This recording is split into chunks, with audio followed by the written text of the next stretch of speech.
mythical. Yeah. The NBA draft is getting shook up like dice at the craps table. Potential #1 overall pick Joel Embiid won't be able to attend the draft because he's having surgery on his broken right foot. Embiid now drops from the #1 overall pick to #4 on Chad Ford's latest mock draft. Andrew Wiggins now takes the top spot, followed by Jabari Parker and Dante Exum. Bigger picture here, how do you guys project the futures of these big-name prospects? It's the Big A draft. Awful, average, or all-star. The Big A. Sponsored by AAA. No other A's. Average, awful, all-star. Let's start off with Joel Embiid. Well, first I'm interested is when you said shook up like dice, Freddie got comfortable real quick. Oh, yeah. Freddie felt at home all of a sudden. Daddy loves himself some Vegas now. I'm not saying. I'm just saying. You said Embiid. That's a tough. No, that's perfect. Yeah, That's the fourth A. All right, you know what? Awful. Wow. Really? Oh. Yeah, really. You know what? I think in this day and age, you're going to need somebody to really beat the dude who I think is really going to be the next player in the NBA to change how the direction the league is going to go, and that's Anthony Davis. And I think you need a big, to do that. So I think, that's why Noel got picked last year. I think that's where Embiid is going to go now. That's why I think they're so attractive to NBA teams right now, but because they're trying to find somebody to match up down the line, like 5 years from now, because of the beast that I think Anthony Davis is going to be. But I don't think he's going to be able to reach that level. I really don't. And, a lot of it depends on which team he goes to, but I just don't see him panning out that way. I really don't. I'll say average because I'm always worried with big guys who have foot issues. Yao Ming went through it. Jonas Ilgauskas went through it. Greg Oden. Bill Walton, his career was ruined. He was an MVP. He had the foot issues. And this is second injury. And he had the back injury. Yeah. So this is the foot. So this is two. So you got two things that concern me with big man, and especially when his game is dependent on so much athleticism. I know we don't have a large baseline with him with 1 year at Kansas. I clearly understand that the drafting on potential. But when you've had back-to-back injuries like that, where one injury cost you a chance to be in the Big 12 tournament and the NCAA tournament, and now this one where you could be out for the 6 months if you're Joel Embiid, I'm very worried of a guy like that. If you take him #1, that this could come back to blow up in your face. I think Cleveland is still going to take him #1 because of the potential. But I think when it's all said and done, he's going to be an average player. I'm with Freddie. You have to go average here just because you don't know enough. You don't know enough about his health. I would say if he was healthy, I would say all-star because I think he's that good. But I'll go average here because you just don't know enough with the injuries, and that's certainly a big factor. I don't think he's going to go #1. I agree with you. I think Cleveland should, because if you liked him before the injury, and there's no, we don't know if he's going to be out for the entire season yet. If you liked him that much before the injury, you should probably stay with him. But you're also trying to keep Kyrie Irving. You're trying to attract free agents, so it's a difficult decision to make. But I'm going to go average just because you don't know enough about the health here, Scoop. Yeah, I just don't. I think he's going to, and maybe I'm measuring him wrong by saying awful. I'm measuring him against the ceiling that I think is Anthony Davis, and that's why people are drafting bigger players because you got to deal with him. And so I just don't think he's going to match up there. I think for what I've seen in him is Kansas, and where I think his growth may be, and that's really depending on where he goes and how a team nurtures him and grows him. I just don't see it happening. And I look at Anthony Davis as possibly being this generation's new Tim Duncan. And I don't see dude coming up. You know what I'm saying? I don't see Embiid being at that level, and that's where he's going to get judged against because that's the play he's going to have to go through in order to get to the All-Star team, to get to All-Star level. He only played organized basketball for 3 years. You don't know if his ceiling is going to be very, very high or if he's gotten to a certain level because he may not develop that NBA skill set that you're going to need in a guy that's 7 feet 7'1". You guys keep bringing up Anthony Davis. It's interesting. We talked about this on our radio show. If you had to choose a guy to start your franchise, a guy under the age of 25 right now, you'd probably go Anthony Davis.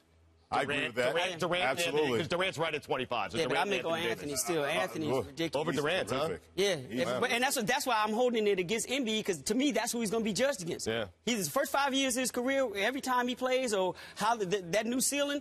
It's going to be him. And then once Anthony Davis gets to the 8th year, I think that's when he's really going to take off. Yep. And I don't know if Embiid's going to be able to catch up. Back to the topic at hand. Embiid's Kansas teammate Andrew Wiggins. Which one? Awful, average? See, I average to me, but it depends on where he goes. He's one of those situations because he's so raw that if he gets with the wrong coach and the wrong coaching staff and the wrong team, it could go really bad really quick. He could be like you mean. He could be the next Wesley Johnson. He could be the next Derek Williams, where he just falls off. Well, Scoop, he's going to a bad team, though. I mean, listen, that's what I'm saying. I don't necessarily he has to stay there, though. Right. You know what I'm saying? It depends on where he goes and where he stays and what that coaching staff is going to look like, because the coaching staff can change, too. So, to me, those two things, I say average, and I think that's fair with him because he's just raw talent.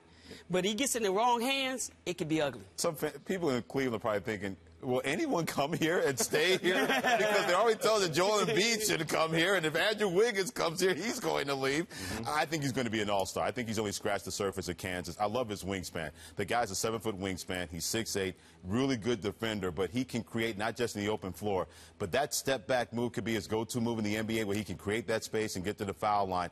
I think having that kind of confidence that he has, because he still does not like the fact that potentially he's not going to go #1 in this draft. And I've seen guys in that position where they take that motivation and they turn into all-stars and they turn into Hall of Famers. Michael Jordan is still upset that that Portland chose Sam Bowie over him. Paul that Houston Pierce. chose Paul Pierce, number 10. Paul He carried that his whole career. Absolutely. Exactly. So Wiggins could go first here now with the injury. Well, he'll still have the motivation because Right. many people still don't think he's the best player in this draft. I think his upside is the best upside of anybody in this draft. I think he's going to be an all-star. I think he's going to be an all-star, too. Sometimes the college game can kind of restrict you, and you can't see the full game. You can't see what, certain guys can do. Right, because they're not playing studs every night. Right, That's they're a not great playing point. studs every night.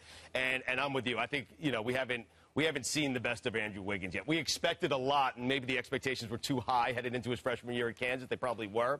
But we haven't seen the real Andrew Wiggins yet. I think you'll see it in the NBA game where it's more spaced out and more open, because I think he's a great athlete. I think he's going to be an all-star, regardless of where he lands. Wiggins is Chad Ford's new #1 projected. As he should be. And his number 2 is Jabari Parker. Scoop. Jabari Parker. I got Jabari being an all-star. To me, and this is no disrespect to Andrew Wiggins, but the only reason to me that Andrew Wiggins got to be the #1 player in high school is because Jabari injured his foot playing for USA Basketball. Jabari was the #1 player junior, should have been the #1 player coming to his senior year. Last year, he showed you he was the #1 damn near the #1 player in college basketball, even as a freshman. So to me, I look at the consistency of what's been the arc of Jabari Parker, and I don't see that even stopping. I see it getting better because you just said college basketball sometimes can restrict you. There hasn't been a rookie that's played, a freshman that's played under Krzyzewski's program that did what Jabari has done offensively. So what happens when he gets to the NBA? He's all-star, and I'm pretty sure soon all-star. Haven't been a ton for all the great players Duke has had, though. There haven't been a ton of great NBA players that have come from Duke. That is true. Yeah. But Kyrie Irving's a class example. Somebody who came from Duke and did his thing. Grant Hill, before he got injured, did his thing. Lou Aldang, come from Duke, did his thing.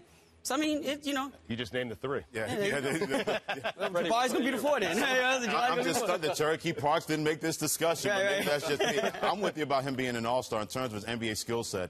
And he reminds me so much of what Kevin Love is now in the NBA, that stretch 4 who can post up. You look at his numbers last year at Duke, where he averaged over 19 points a game and close to 8 rebounds a game. And at times he took over ball games for Duke, and he was a freshman. Now, people worry about if he's going to put on too much weight. If he puts on a little bit of weight to be a power forward, I'm okay with that. But I think right now he's the most NBA-ready guy in terms of what he can do inside and outside.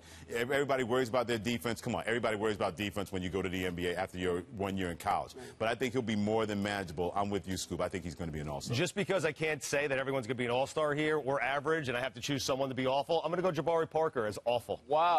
Just because I haven't seen too many guys come out of Duke. Kyrie Irving is the exception. I think he's the exception. Grant Hill may be the other one. I wouldn't put Lou Aldang in their class. I just wouldn't. 2 all-star games. I don't know what it is. I just haven't seen too many guys come out of Duke and that game translate into an all-star caliber player in the NBA. I just haven't seen it. So maybe it's the fact that I haven't seen it. It's why I'm going to kind of go awful on Jabari Parker. I disagree, but okay. Yeah. No love for Allah Abdel Nabi right there. All right. Kentucky's Julius Randle. Trajan Landon. The Alaskan assassin. Julius Randle, Scoop. You're going awful here, aren't you? No, you know what? I'm going to go double A. This is the big A. I'm going big double A. Above average. I can't say all-star, but above average. Nice. I'm going to give him that. Okay. I'm going to give him that. Now, if he gets taken, what I'm thinking, I keep hearing that he may go to the Kings. Right. That seems to be the You do not want him around DeMarcus Cousins. And well, it's not. It's not. It's want not, anyone around? No, it's not about. It's not about being around DeMarcus Cousins. I just look at the fact. I'm a big proponent of depends on where these players go and how they develop. DeMarcus Cousins should be a much more respected player in this league than he is, but because he's in Sacramento and because of the way their system runs, they're not getting the max out. He's much better than what he's presenting himself. But he has high knuckleheaded tendencies at times. But even at that, just from a player standpoint, we can get past knuckleheadedness if you put it on the floor. My thing is that DeMarcus is putting it on the floor, but he's not the player he should be. I'm thinking if Julius Randle gets down there, maybe it's something in Sacramento that they're not developing their players and getting them to the respect that we should be talking about DeMarcus Cousins the same way we're talking about a Kevin Love. Bad team, great player. Right. You know what I'm saying? I think ball. Huh? I'll give you that. He can ball. He can ball. What I'm saying is that we're still not getting it. I don't want to see Julius Randle go down there and have the same thing happen to him that happened to DeMarcus Cousins, where he's overlooked at All-Star time, where he's overlooked when it comes to top NBA, one of the All-NBA teams, where he's just not looked at because he's down there. I think he's going to be an above-average player. I think he has the same ability to be like the next DeMarcus Cousins. But in Sacramento, especially for the first 5 years of your contract, your rookie contract, to being stuck down there, you're not going to get what you deserve, I don't think. Yeah, you're giving him much more love than I do because I think he's just going to be an average player. He has an NBA body, and that bully ball works in Kentucky when you can physically overpower anybody you go up against. But everybody is built like that in the NBA. So that bully ball style is not going to work. The one advantage that he has is that he's left-handed. Not a lot of left-handers, especially playing in the front court in the NBA. But he still doesn't have a move. I look at him and say, okay, that's the move that will keep you in the NBA and allow you to score anywhere from 18 to 20 points a game. I think Julius Randle will be a terrific rebounder. He has great desire to do that. And I think that's the kind of guy that you're really going to need. But if you're expecting this guy to get you 15, 18 points a game, I just don't see it right now from Julius Randle. I'm not worried about the foot issue that he might have had, that injury out of high school playing in Texas. I just think being a great rebounder is great, but you know what? That is an average player in the NBA, and I think that's what he's going to wind up being. I think he's the most NBA-ready player in this draft, and I think when we look back 3 or 4 years from now, it's going to be proven that he is the best player in this draft. To me, it has Charles Barkley written all over it. That kind of body type, he can dribble the ball, he's powerful, he can rebound. I think he'll develop the moves that you're talking about. I think he can score, and I think once you get into the NBA, again, that restrictive kind of nature of the college basketball game, the offenses, and the way they play defense with zones and stuff, you didn't really see all you could see from Randle. So I think he's going to be the best player in the draft. And Randle projected to go number 10, according to Chad Ford, to the 76ers. So, hey, who knows? Maybe there's a Barkley connection. Would be a nice combination. Yeah, and he wants to rebound. I think that's the thing that I agree with John. He wants to rebound. I agree with that, too. Yeah, he enjoys it. All right, guys. Yeah, he does. Coming up, Bill Belichick and the Patriots facing new questions of integrity.